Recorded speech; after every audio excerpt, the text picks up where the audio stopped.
जो अपने जिंदगी में कुछ पाना चाहते हैं वो समंदर में पत्थरों का पुल बना लेते हैं। Welcome back, I am Jagabandhu Behera, I am a researcher and author of finance and management. Today I would like to explain corporate tax planning. Corporate tax planning क्या है, कॉर्पोरेट टैक्स प्लानिंग के अंदर क्या क्या चीजें आते हैं, वो लास्ट वीडियो में डिस्कशन हो चुका है। इस वीडियो में हम लोग डिस्कशन करेंगे रिपेयर, रिन्यूअल, रिप्लेसमेंट के बारे में।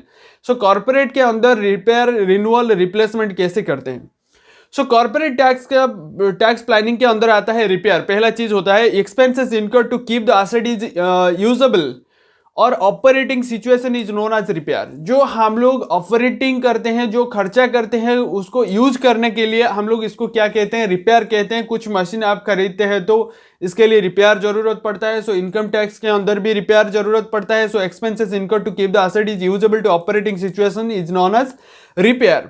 If an organization paid on a repair to the asset, such expenditure are allowed to under the section 30 and 31 of the Income Tax Act. Income Tax Act 30 and 31 के अंदर आता है।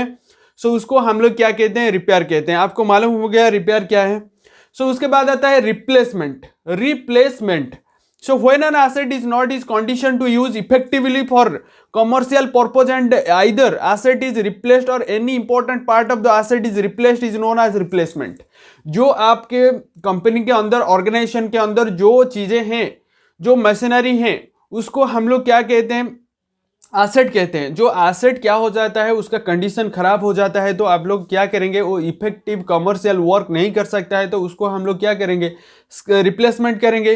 सो when an asset is not is condition to use the effectively for the commercial purpose and either asset is replaced और any important part of the asset replace is known as replacement. जो हम लोग replace कहते हैं उसको हम लोग replacement कहते हैं। रिन्यूअल, रिन्यूअल किसको कहते हैं, when a part of asset is charge to keep the asset is operating और usable situation is known as renewal.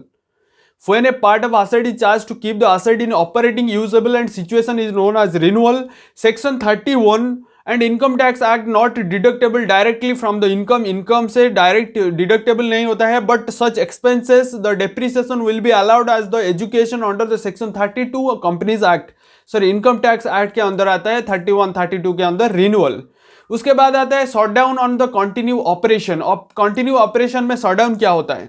So whenever there is the situation of industrial sickness, जो industrial sickness आने के बाद वो क्या हो जाता है, शटडाउन हो जाता है। उसके बाद आता है two reason of industrial sickness में भी, जो रीजन होता है ना सिकनेस में भी, reduction in demand, financial problems, high rates of taxation, change of technology, then pursuit to commercial bank. वो जो सारे शटडाउन हो जाते हैं उसके जरिए इंडस्ट्रियल सिकनेस का रीजन क्या होता है, डिमांड। कंपनी का डिमांड घट जाएगा तो, और financial problem, financial problem is a very important thing. Financial problem होता है तो आपको दिक्कत आएगी। तो हाई रेट ऑफ टैक्सेशन ज्यादा हो गया तो आपका प्रोडक्शन खर्चा बढ़ जाएगा और टैक्सेशन खर्चा बढ़ जाएगा, आपका प्रॉफिट नहीं हो सकता है।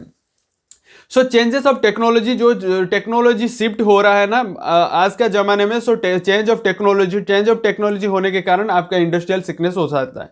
Changes of the technology. उसके बाद आता है pressure of commercial bank. Commercial bank का जो प्रेशर होता है, इंटरेस्ट का प्रेशर और everything pressure, so company sickness होता है। सो कॉर्पोरेट टैक्स के अंदर उसको झेलना बहुत बड़ी आसान होता है। सो आप प्रॉपर इंप्लीमेंटेशन, प्रॉपर प्लानिंग करेंगे तो आप सब कुछ कर सकते हैं। सो इसके लिए आपको ढेर सारा शुभकामनाएं। आप कैसे रिप्लेस करें, रिपेयर करें और रिन्यूअल करें।